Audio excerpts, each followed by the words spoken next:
the U.S.-China strategic military balance and how EVE Online explains everything? To discuss, on another edition of China Acquisition Talk, Tom Shugart joins the show. He's an adjunct fellow at CNAS and previously spent 25 years in the U.S. Navy on subs and ended his military career at the Defense Department's Office of Net Assessment.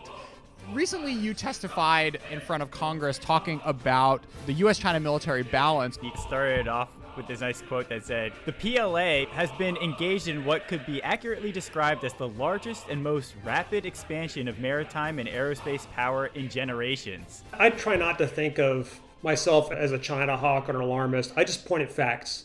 So the facts are what they are. The areas that I pointed at in that testimony are the ones where you can see trend lines and facts that are really very obvious, that the things that can be seen, literally seen from space in some cases, in terms of things that can be counted from space, like bombers, aircraft, and ships.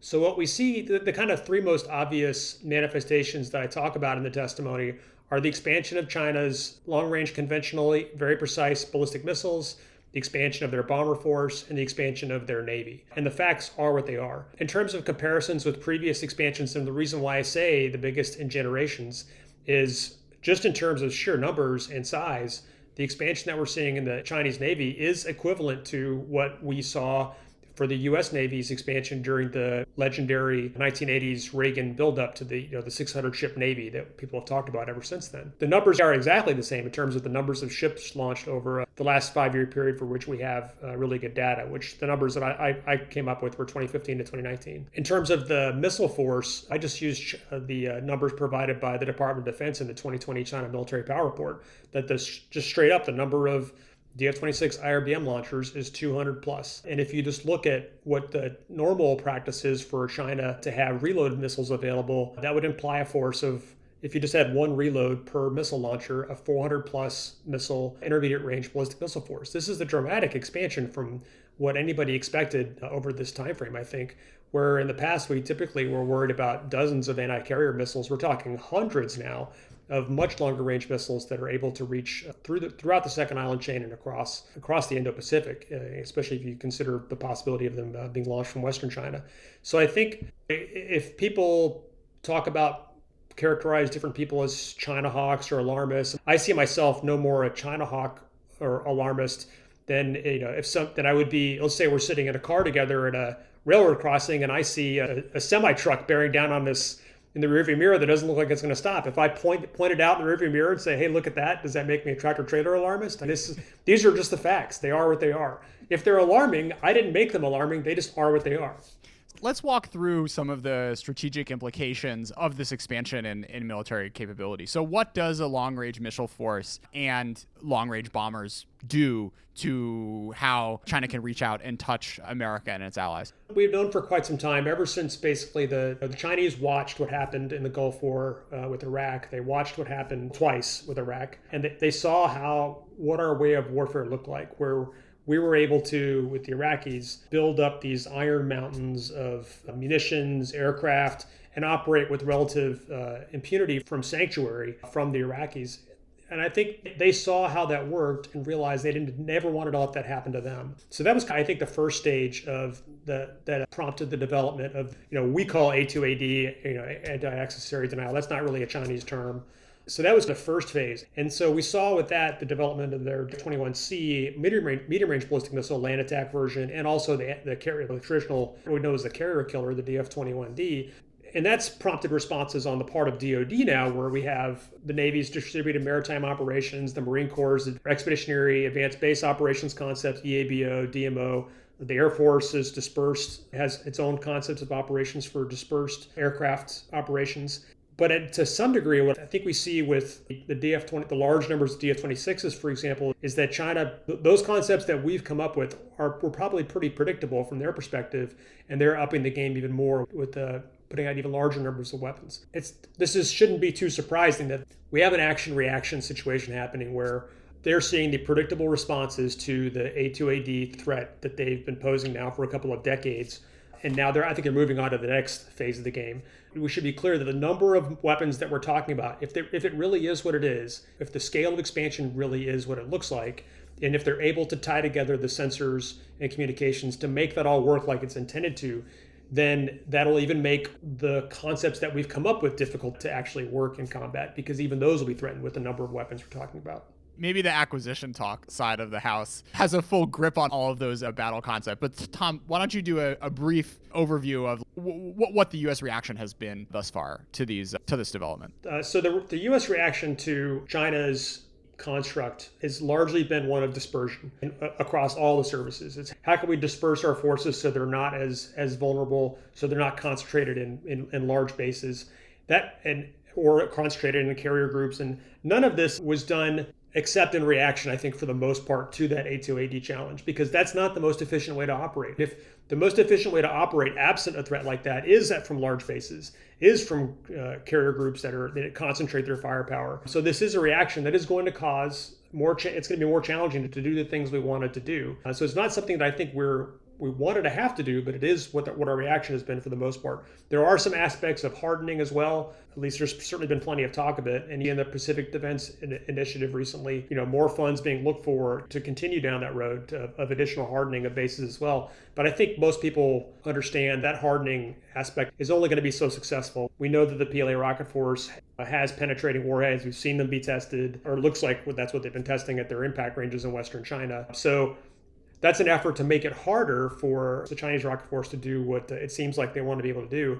But it's not going to be the end all be all. It's going to have to be a combination of all those actions. Yeah, so Tom, one of the things that you were pointing to in one of your papers was that the Chinese strategic thinkers are really rationalizing this idea of a preemptive strike policy as being defensive in nature. Can you explain that a little bit and what you think the U.S. needs to do in order to respond? Well, what you'll see oftentimes from Chinese strategic writings is they'll talk about how their military is defensive only in nature, and that their strategy is one of what they call active defense, where they're only going to respond militarily in response to a provocation or a military action on the part of others.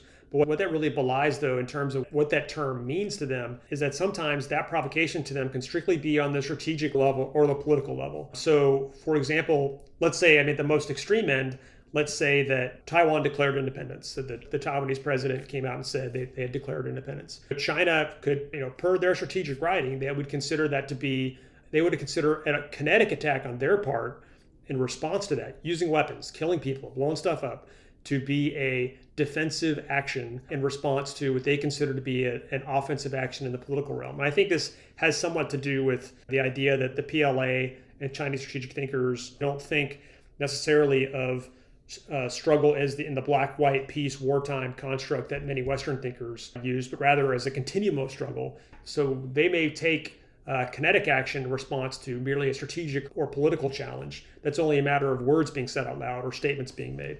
Tom, can we talk a little bit about what's on the U.S. side of the ledger? Where do you see America's strengths now as well as in the next five to 10 years if it should come to conflict? So I think some of those strengths exist in a couple different areas. One is just a greater worldwide operating experience of the U.S. military. So it's clear, we've been involved in combat operations worldwide since 2001 in terms of actual kinetic combat operations. So there should be some element of combat experience that we have that others don't. But on the other hand, the types of combat operations we've been involved in bear very little resemblance to what we would expect to see in the high-end conflict.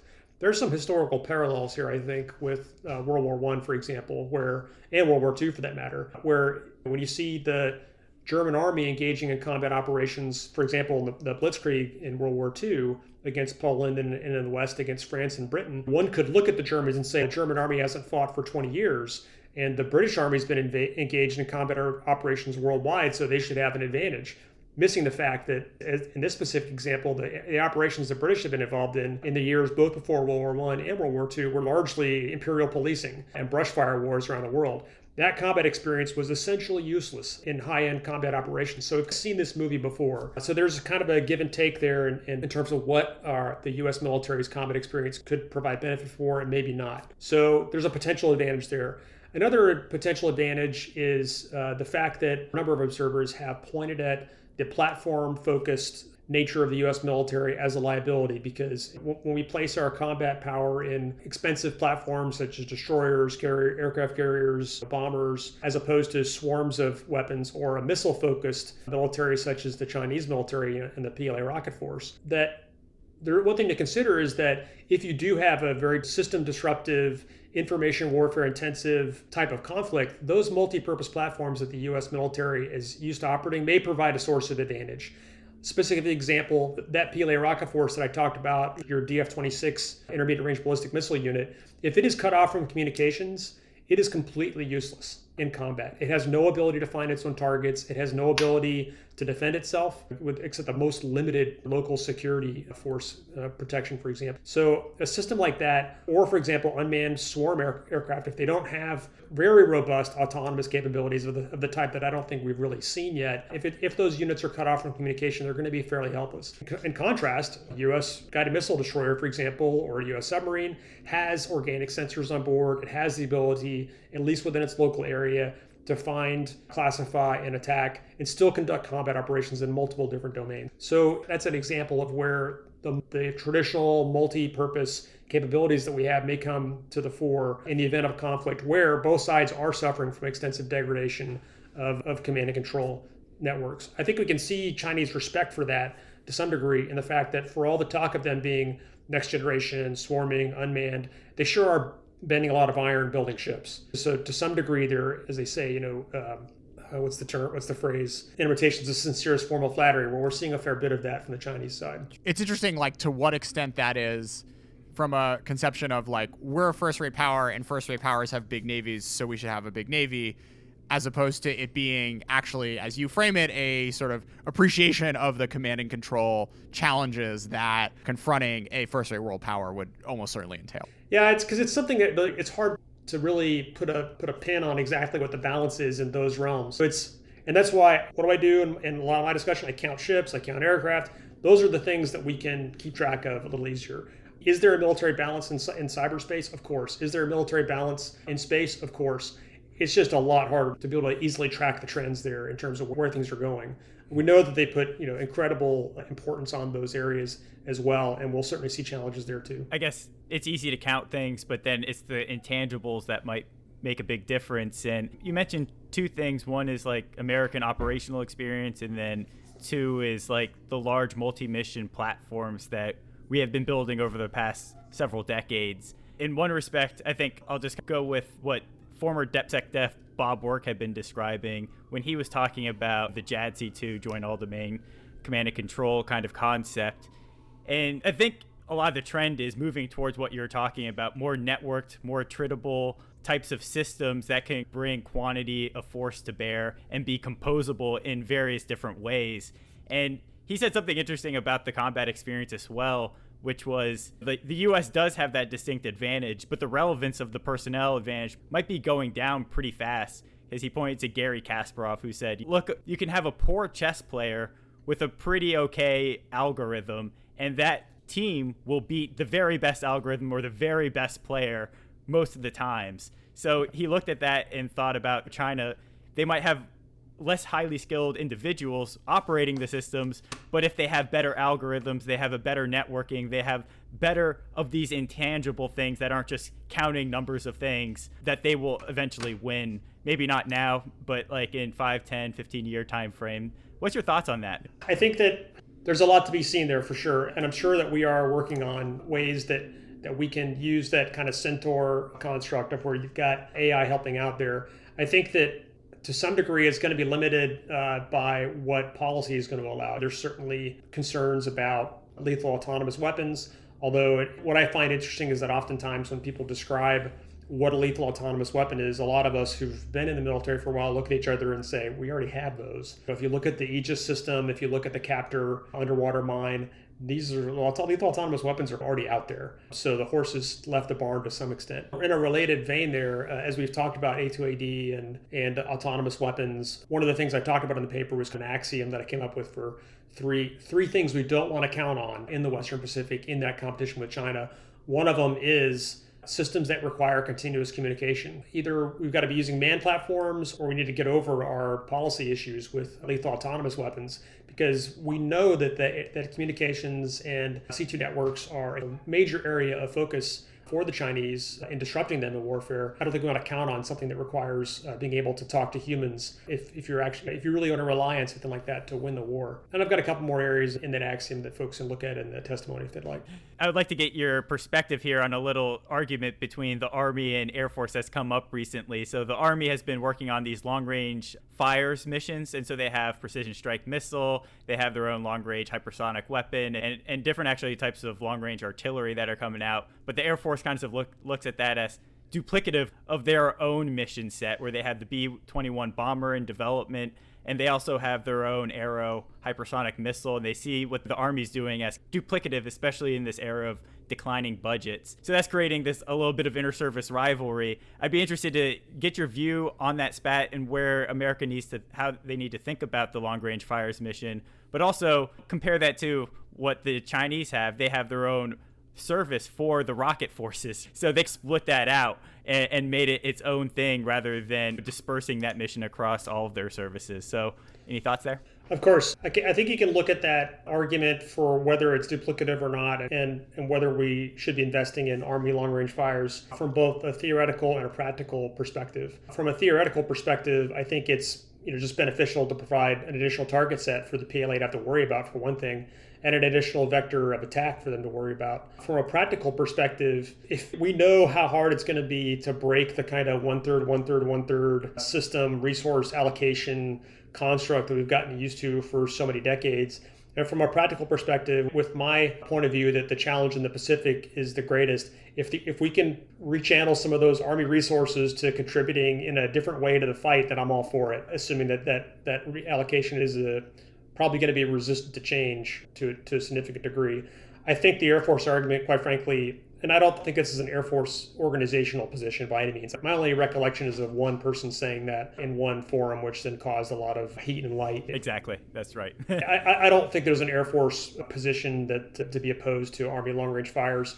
But I don't think that argument, if there was, has a lot, holds a lot of water for a number of reasons. One is that we know that using mobile missile launchers can be quite effective, and in terms of where you are on the cost curve and how hard they are to kill, can be quite effective. We know from the Iraq War that we had extraordinary difficulty finding and destroying Saddam Hussein's mobile missile launchers, even with the perfect shooting gallery of a desert where we had complete air dominance and could go wherever we wanted. We had a lot of difficulty in finding and destroying mobile missiles. So we know that the Army's missiles, if they are able to develop them, will have inherent advantages in survivability over platforms that have to operate free of clutter out in the open air and out in the open sea. So there's certainly a survivability angle that we should be trying to capitalize on. Some folks are concerned about, we're going to have a hard time finding allies that will host those, and we shouldn't develop them until we have allies that have signed up for them. I think that's a static point of view that doesn't recognize how the dynamics in the region will continue to change over time.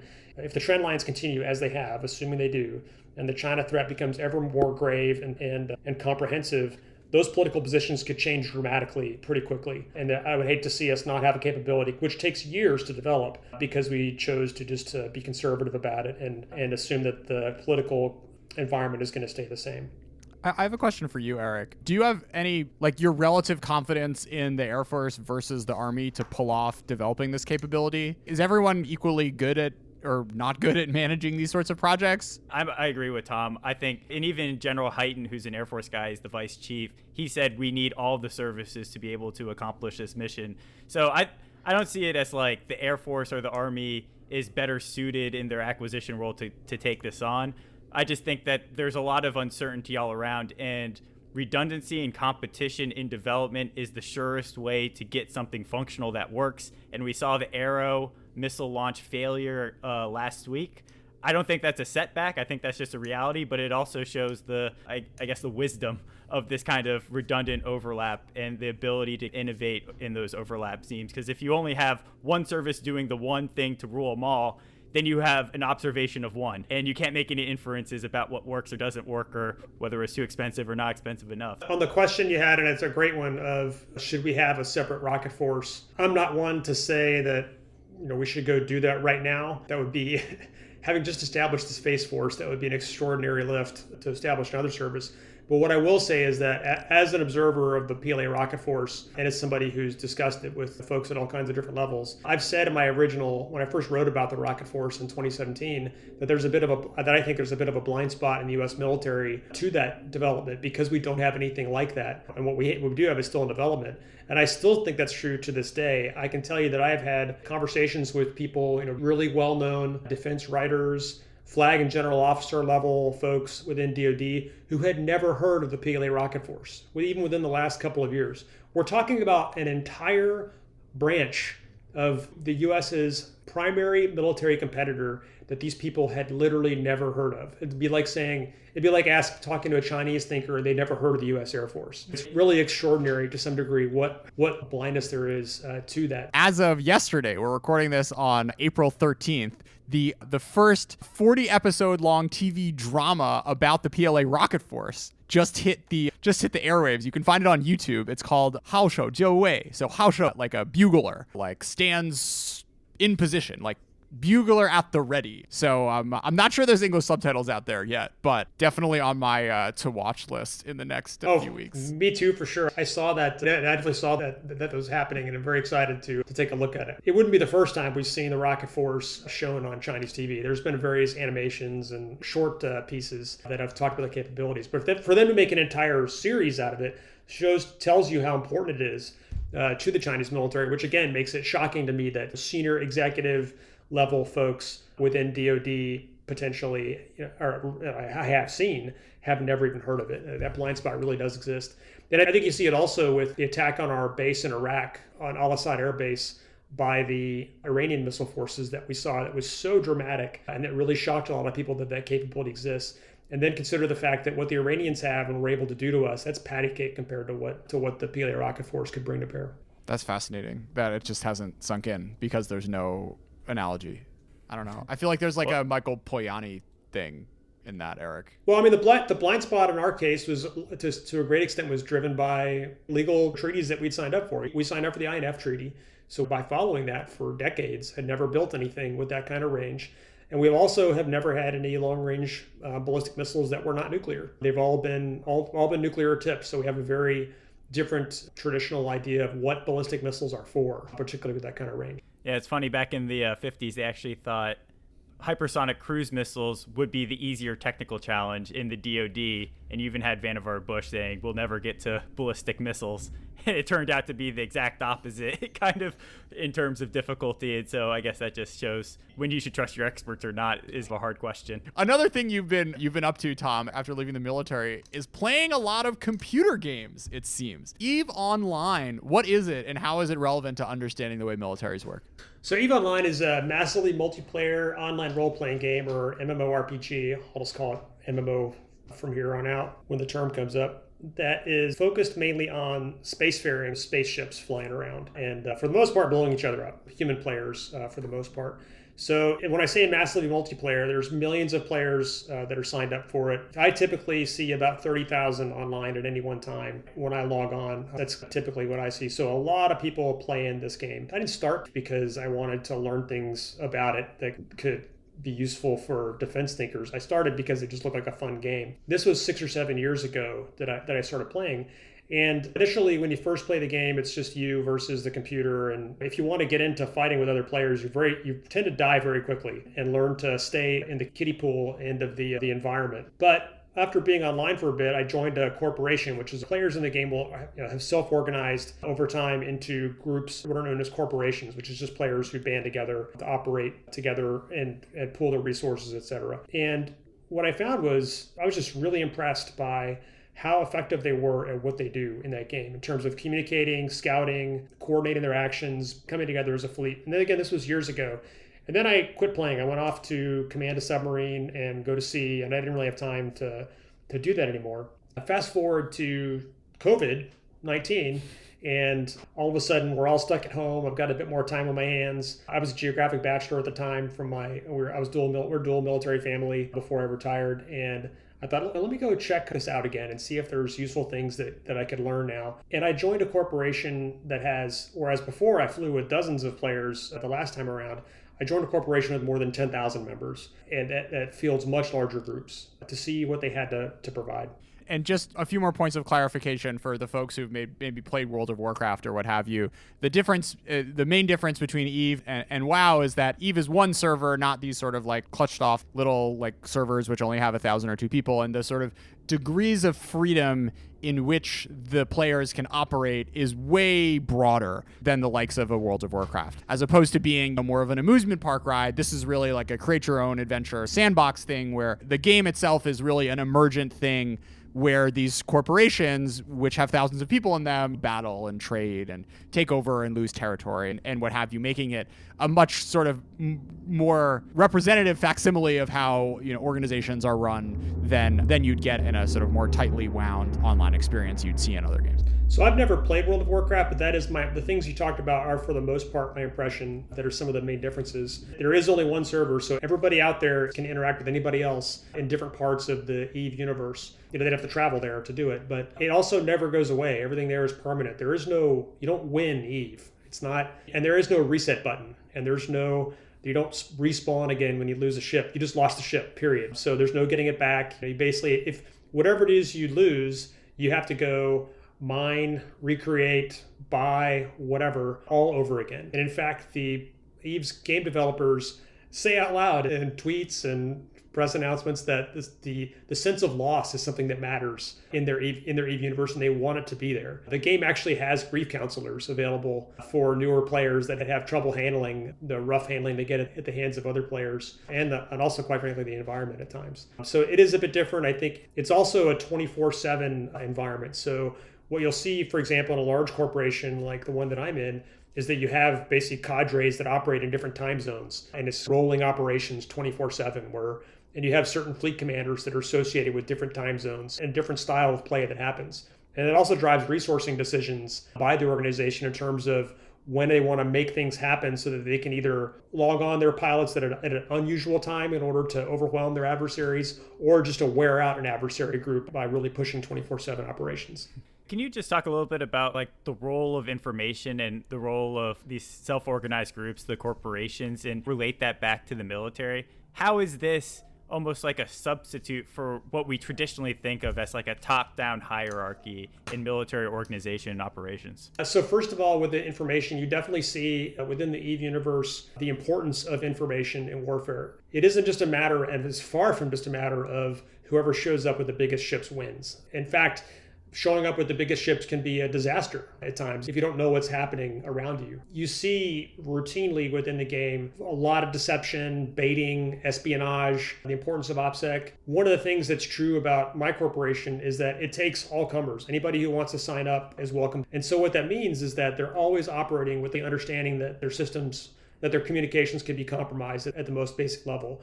And that colors the way that those systems are used and how information is chopped up and kept at higher levels when it's more important. This mirrors, obviously, anybody who's got the most passing familiarity with the DoD's systems of classification. It mirrors some of that to some extent, that you've got different stratifications of information control and then different levels of vetting that are involved for players to be able to have access to it. But in terms of the hierarchical nature of what you described there, Eric, this has all evolved organically. There is a hierarchy to some degree within some of the organizations in the EVE universe. My corporation that I operate within has different levels of interaction that people can engage in depending on how long they've been around, how many kills they have, what their skills are. So there is some hierarchy there, but it's evolved organically over time. It's not something that's driven by a lot of the sometimes counterproductive factors that drive things in DoD. When you described the EVE environment, I had never heard of EVE before, but when I read your article and Jordan shot it over to me, I sent it to a bunch of my friends and they all thought it was really great. But it immediately made me think about the Starcraft paradigm, where we've been hearing about, we have the AlphaGo AI that had been playing Starcraft and like beating humans like in this one-on-one, where in Starcraft you're controlling your own world and like all of your units like simultaneously, and you're putting those into combat. But it seems like EVE is a different paradigm, where you have the massive online game, where you have teams of humans and teams of machines having these individuated roles. And so how do you see the future of warfare in terms of this kind of StarCraft versus EVE paradigm?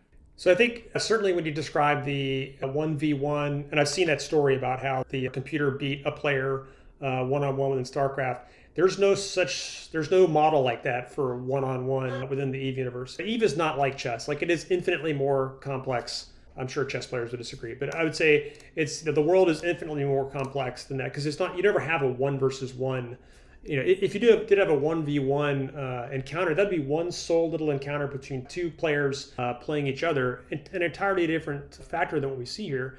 And quite frankly, much of the game isn't even in the game. There's the meta game that is so much of what happens in the EVE universe, which is like the folks for example, the level of my corporation CEO, those people a lot of them hardly ever even log in. Like, the game that they're playing is the organizational contest, where it's whether it's propaganda on Reddit, or how they're organizing how they're selecting their leaders or fleet commanders, how they're incentivizing the members of their corporation to play the game, to commit resources, etc. I've seen within the game our adversaries, for example, issuing war bonds, where you literally had the corporation came up with a way to borrow in-game funds from its previous players. I've seen them call up their reserves. A lot of it is them reaching out via email to players that haven't played in years to try to call them up and get into the war that we're involved in. Much of the contest isn't even really in the game. It's the meta game that I don't think any AI would have a hard time imagining them being able to compete with. That's interesting. When it feels like in the StarCraft world, right? Like, the computer has this bird's eye view of all of its units and everything going on, and it can choreograph that in a perfect way. And it feels like, in some ways, like the StarCraft version of war, this kind of top-down style, that kind of aligns with maybe my naive perception of the Chinese strengths and how they could beat the US. And if America tried to play the StarCraft version of war, then that's playing to Chinese advantages, and they would beat us in that. But if the US plays an EVE version of war, where you have this imperfect information, lots of distributed people making decisions that overlap with one another and are coordinated in this kind of more social way, then that can create the complex actions that beat the automated but hierarchical version of a Chinese force playing StarCraft. So what's your reaction to that?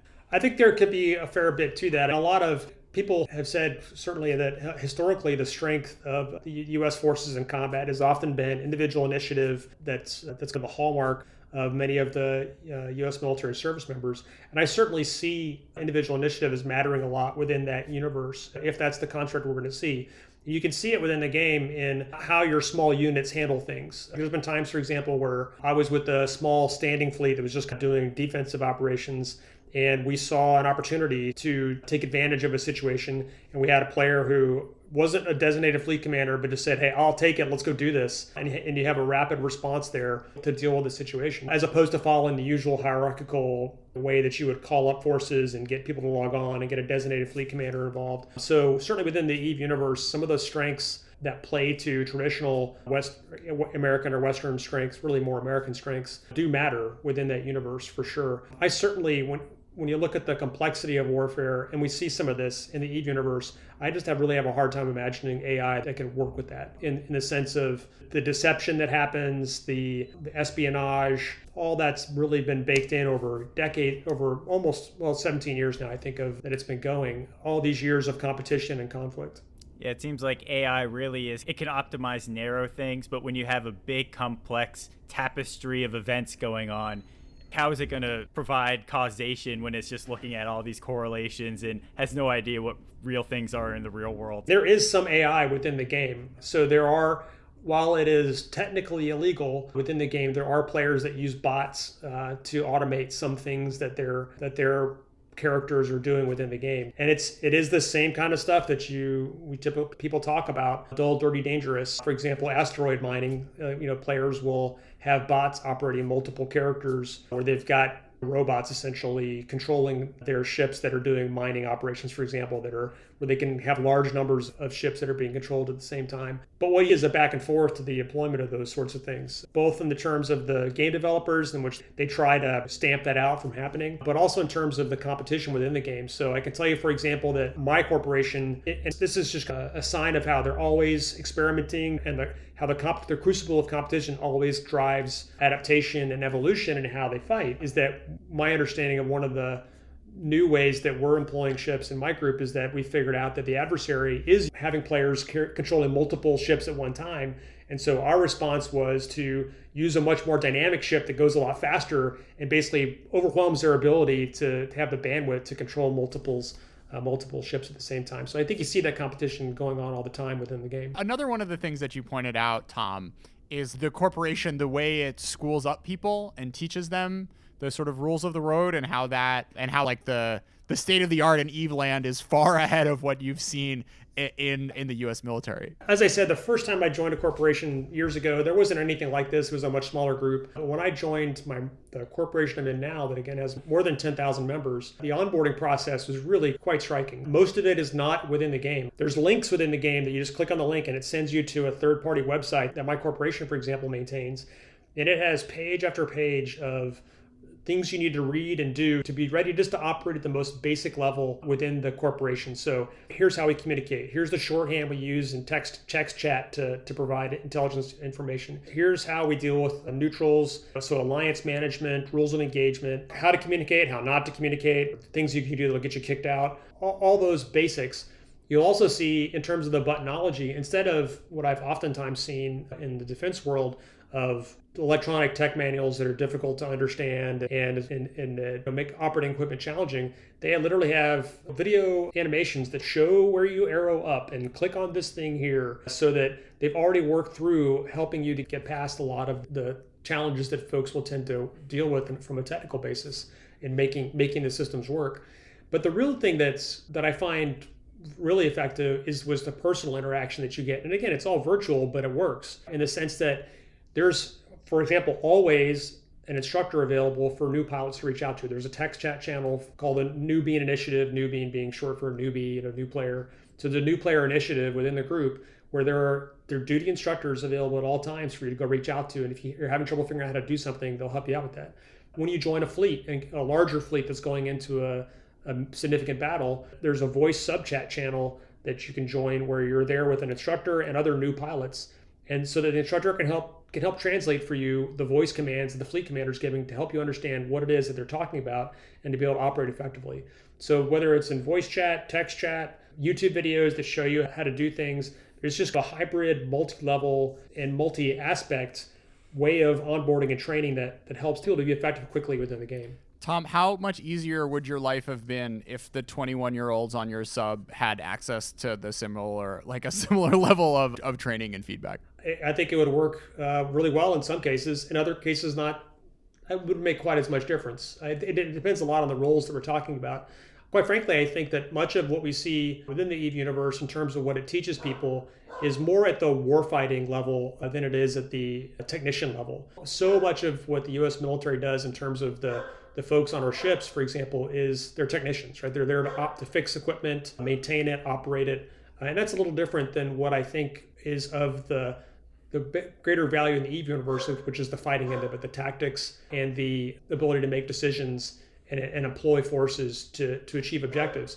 And the reason for this is just because of that constant competition. Folks that are operating in there, even if they're, say, a 19-year-old fleet commander, they had this, because they've been doing this for years in some cases, they have this marrow-deep understanding of really dynamic concepts like deception, baiting, espionage, concentration of force, defeat in detail, logistical support, alliance management. And in terms of acquisition is something that happens there too. Like EVE players have an intimate understanding of the trades involved with the swap C trades, power versus weight versus firepower. Those trades are being made all the time as you're specifying the ships that you're going to operate and achieve the combat mission. So to some extent, I think it's at that kind of higher level thinking that we'd have the most benefits. One of my friends, Bruce Goodmundson, he runs a decision-forcing case study group where they go through either old campaigns and dissect what happened operationally, or even Clausewitz tabletop exercises and go through how they were thinking about it. And I think there's a lot of value in that and seeing what happened and what those decision processes were to build up people. But it also, you made this really excellent point, I think, that sometimes lessons from the past wars are potentially less relevant than some of these kinds of like simulations like Eve, where you're bringing in potentially more relevant types of capabilities and things like electronic warfare and communications and all this type of stuff. Why not study World War II campaigns or Napoleon type tactics for the future of great power competition? Or is that like a complement to like studying Eve and stuff like that? I think it is a compliment. I think there's different lessons to be drawn from a lot of those different perspectives. My point in bringing those up within my article is just that don't sneer at this just because it's a video game. Because I know there are people that, oh, this is just a video game. We don't have anything to learn from some silly computer game. But on the other hand, it is simulating a lot of things.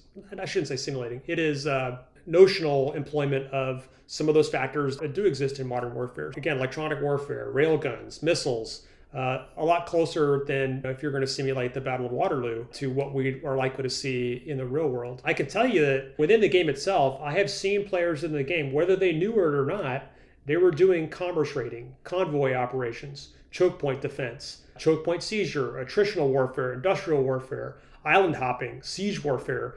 They were talking about, I've seen them talk about war termination. There's propaganda, information warfare. And in many cases, they don't even know that's what they're doing, but that is what they're doing. I can tell you as a quick example, I was out on this very small group of players, maybe a dozen players. And we had somebody decide, okay, I'm going to be the fleet commander. This was a person that wasn't really trained to be a fleet commander, but decided just we're going to run this small gang out to deal with some folks.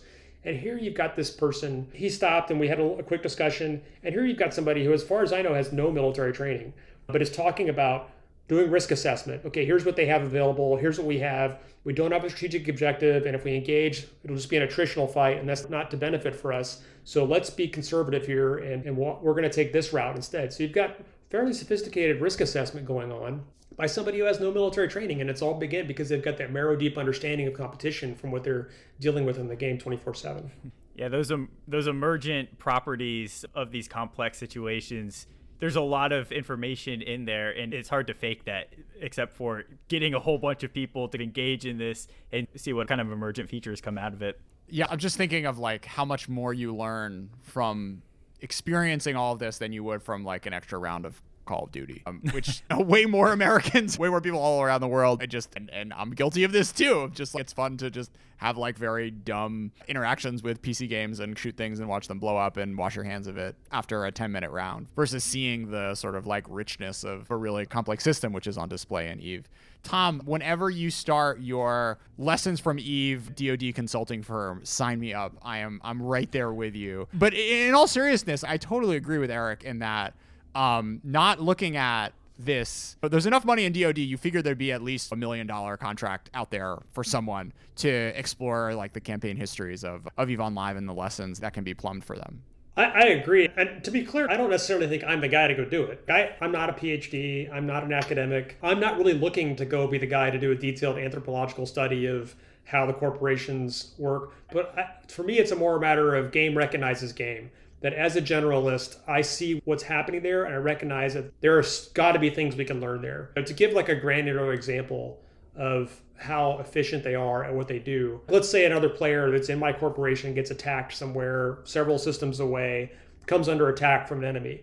That player doesn't get out a piece of paper and write down a 9-line with their latitude, longitude, and pecking out some sort of description of what's happening. They literally only have to type 3 letters in their chat channel, www, which is short for warp to me, I'm under attack. At that point, the other groups within the corporation, everyone will see that. All you have to do, and all that person has to do is click and drag the system that they're in from this place on the screen that shows where they're at. They just got to click and drag that to the text chat channel, www, click and drag. Everybody else now can just right click, set destination, and then that gives them a path to that system. Once they're in the system, they can just, again, right click, select that person, and warp to a specific distance. There's no typing. There's no putting in latitudes, longitudes. All this is taken care of. And while I recognize that that's not the real world, why couldn't it be something like that? That if somebody had over JADC2 or whatnot, that if we really have systems that know where everybody is and what they're doing, why couldn't we do things like that? I think it's just could be a very useful source of inspiration for techniques that could be useful. So I want to give a shout out to this book, Empires of Eve, a history of the great wars of EVE Online, which does a bit of this from the sort of like grand strategic level, looking at the tactical and operational levels as well, I think is absolutely super awesome PhD, which I really hope someone out there listening to this gets on. And if they do, I'd love to have you on the podcast to continue this discussion. No, that'd be great. I've read the book. I read volume 1. Volume 2 is supposedly in the works. Volume 1 was very interesting. It was all describing things that happened well before my time in the game. But definitely, you see just really incredibly Machiavellian stuff happening, and again, lots of deception and espionage, and just the dynamics are really impressive. If you also just YouTube The Great Wars EVE Online, the author has a PPT that he walks through, which is like an hour-long overview of this to get you a sense, and also has some visuals too, which you can get a kick out of, like spaceships blowing up. Yeah, and the war, I'm actually in a war right now, the one I've been involved in for the last 6 or so months, my corporation's been fighting. But it's actually much bigger than any of those in the book. They're actually much larger scale now, which has been quite something. We've seen in the game in the last few months, we've had literally Guinness World Record breaking engagements in terms of the numbers of players involved, where you had 7,000 players in one star system, which has really been pushed the limits of the game to be able to cope with it. There have been issues with weird things happening where the game servers have really been pushed to the limit.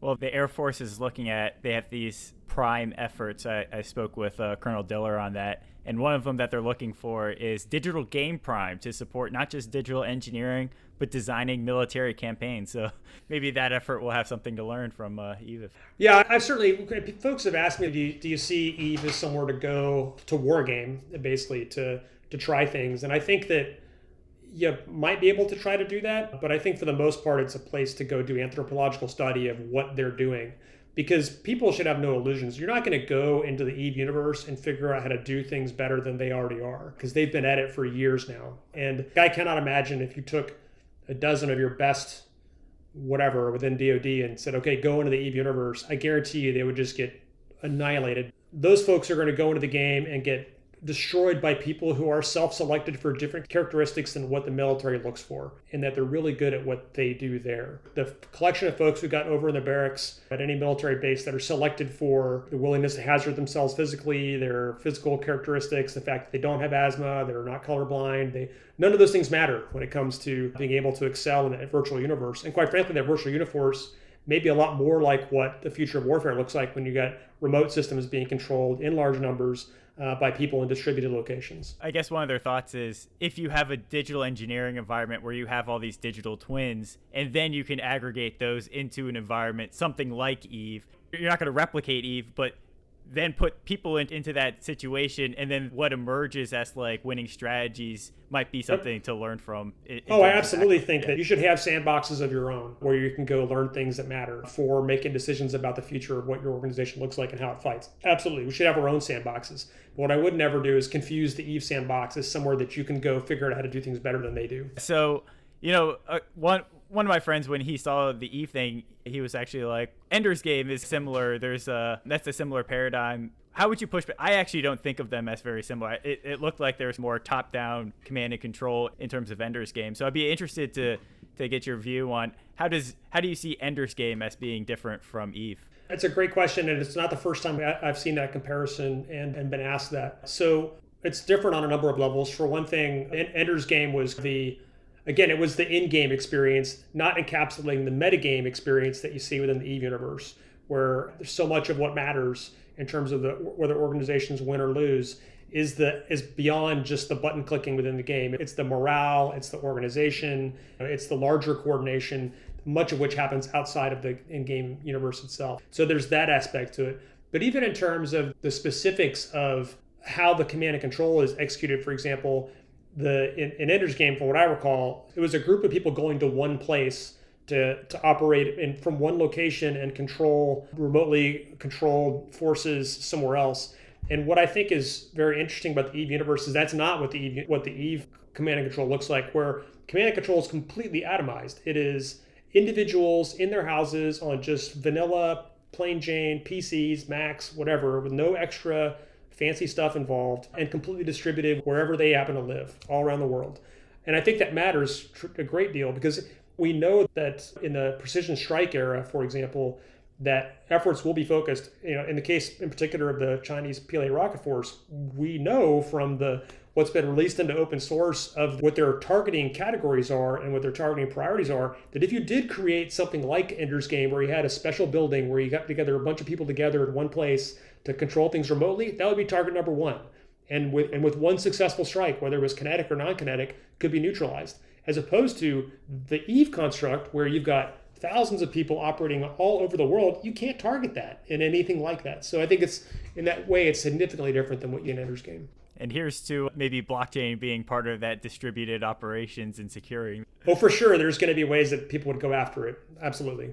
But there's going to be measures to that, of course. And I should say up front that, and I actually should have said first thing, but I'll have to close with, as always, a caveat that my opinions that expressed today are in no way, or those are mine alone, and are not those of any organization with which I'm affiliated or have been affiliated. Thanks so much, Tom, for being a part of China Acquisition Talk. My pleasure. Thank you, Jordan and Eric. 来自莱门还是北 CD 来 CD 木当地人来舔过谁老板翘起二郎腿在原年来这都是 K 打过打的电话发现成都没得东京热所以哪儿的人爱上看你啃王府花儿轮毂托你粉看起肯定稳那一头的派的主力人是本土 logo 底儿 After party 刷个顶级3点顶的小楼坑不要让你男朋友给你当了我的刀到了晚上我的房间里面可能有点吵但是网络非常好有人敲门听不到妈妈透明一寸光阴一寸金到下一秒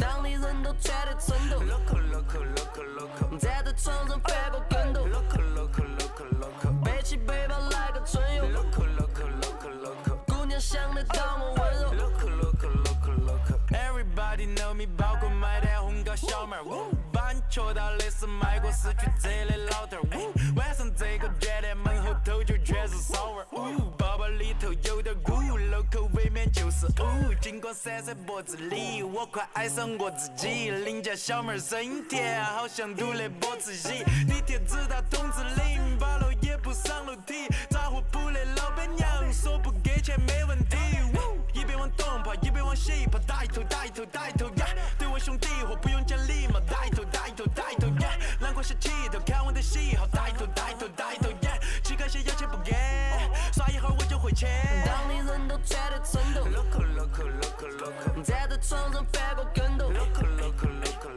背起背包来个春游姑娘想得到我温柔每天我也这样都要抽饭包等我先下楼去吃2面刀偶尔去 KTV 唱几首慢歌我等一会儿顺便到隔壁再喊几个盲人来给我们按摩吃喝嫖赌看门拐骗追娃子最喜欢鼓捣改演其他的事情他不得去做他只会关心你揣没揣钱欢迎你来到了乐客部落出门你记得要注意安全我们在任何的范围出没在成都的东南西北我朋友开了个小车他说他想去跳沙舞他还说有家洗澡的但可能已经遭抓了街上有很多路边摊在外都有人吃烧烤我们是成都的 local 把票儿装进了包包